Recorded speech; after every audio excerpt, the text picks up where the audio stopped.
Let's get this out the way early. This watch exists because my dad's old one died.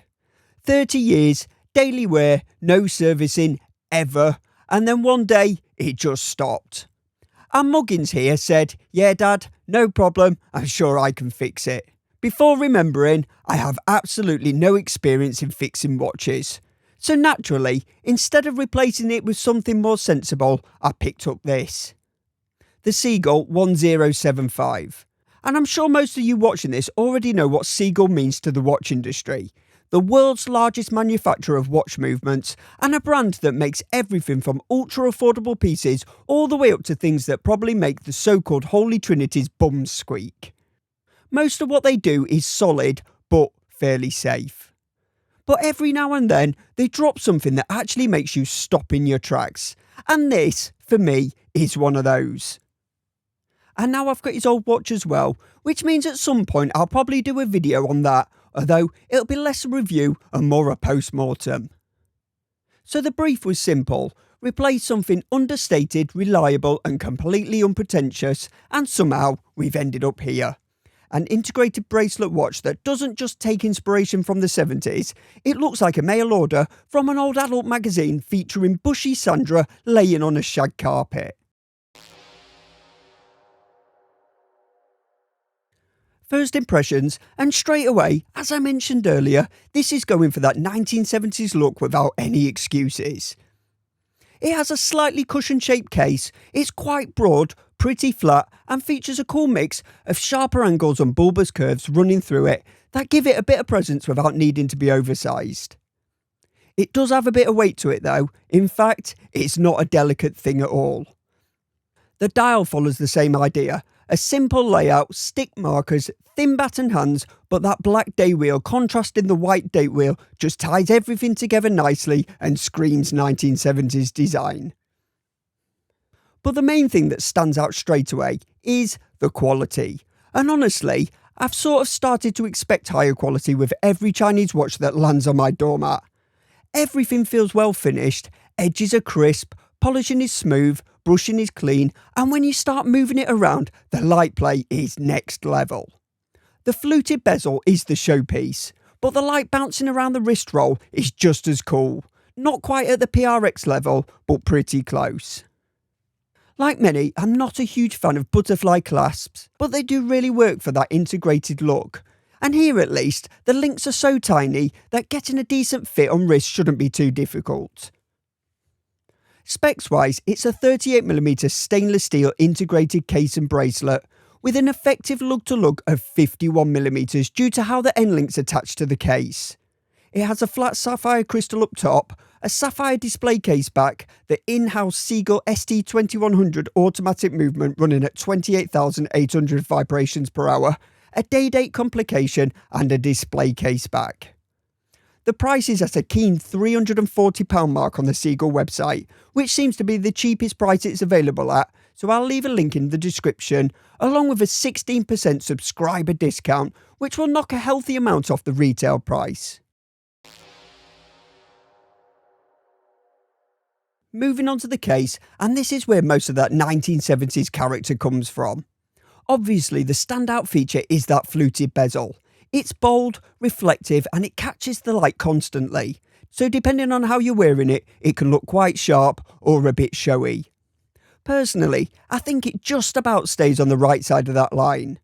And I think the thickness actually helps here. It tones it down slightly, so it doesn't end up clashing with the sportier integrated case. The overall finishing is very good. The brushing is clean, the polished sections are smooth, and the transitions between the two are sharper than I expected. Don't get me wrong, this isn't a masterclass in fine case finishing. It's still quite simple, but what's been done has been done well. On top of the case, it's finished in straight brushing, which angles down cleanly at the lug ends, and that helps the case and bracelet flow nicely into one another. The fully polished sides angle at 2 points, which gives it that proper 1970s look. And I think the shape itself works nicely. From the top it looks fairly compact, but because of how those end links drop straight out of the case, it does wear a bit longer than the diameter suggests. Not massively, but it is worth knowing. The sign crown is simple, and it's on the smaller side, so it does feel a little bit fiddly at first, but once you get hold of it, the knurling does its job. And the action is buttery smooth. It unscrews easily and screws back in without any fuss. Flip it over and you've got the ST2100 on display through the case back. Now this is an in-house Seagull movement, but like a lot of movements in this category, it's based on the ETA 2836-2. So realistically, it should be reliable, easy to service and fairly long lasting. I do like what they've done with it though. The custom Seagull rotor is a nice touch, and the pearl arch on the bridges actually looks very well done, which isn't something you'd usually see at this price point.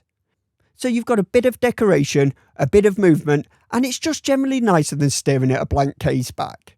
Which, on a watch like this, just makes sense. Moving on to the dial, and this is simple but done properly.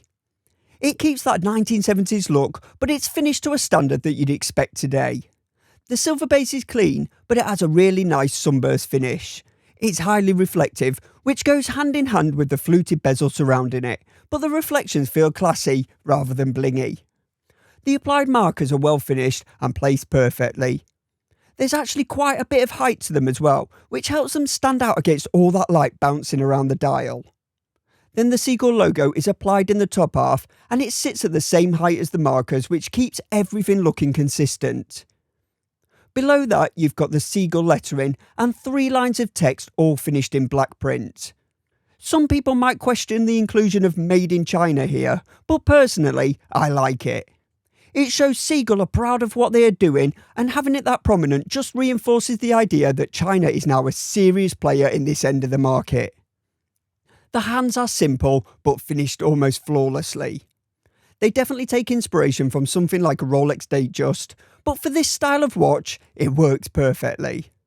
But the real standout is that day-date window. It's framed, which adds a bit of class, but the contrasting colours between the day and date wheels just screams retro design. I absolutely love it. And as a bonus, if you're fluent in Mandarin, you've got the option to display the day bilingually, which is a nice touch. Lume though, well, it has it. And to be fair, it's not bad considering how little space there is for it.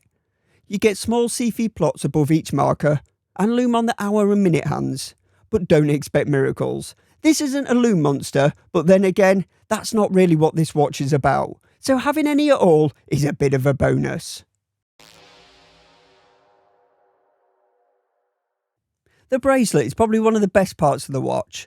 The design is very much in keeping with the rest of it, fully integrated, fairly slim links, brushed on the top surfaces with polished outer edges. So again, you get the mix of finishes, and when it catches the light, it does a lot.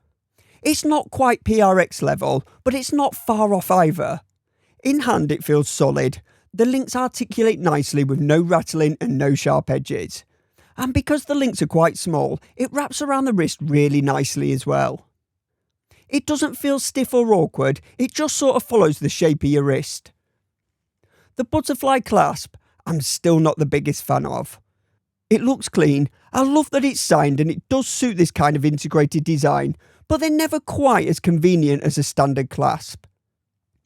That said, because the links are small, you can get a really good fit with it, so it's not too much of an issue day to day.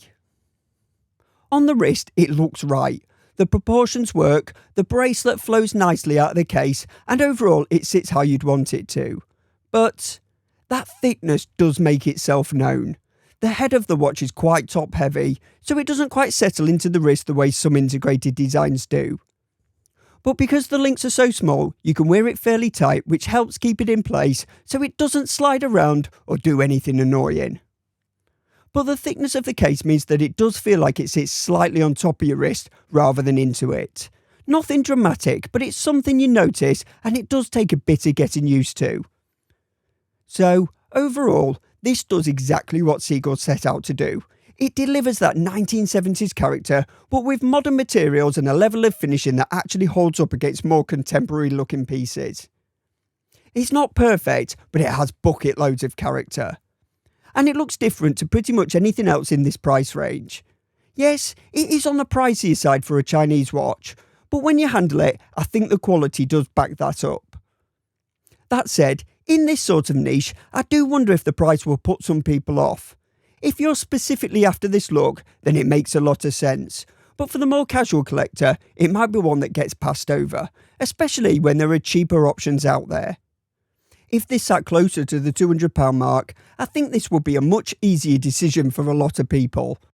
But for me, I love it. And more importantly, I think my dad will as well. And at the end of the day, that's all that really matters. Thanks for watching, please like and subscribe, and I'll catch you in the next one.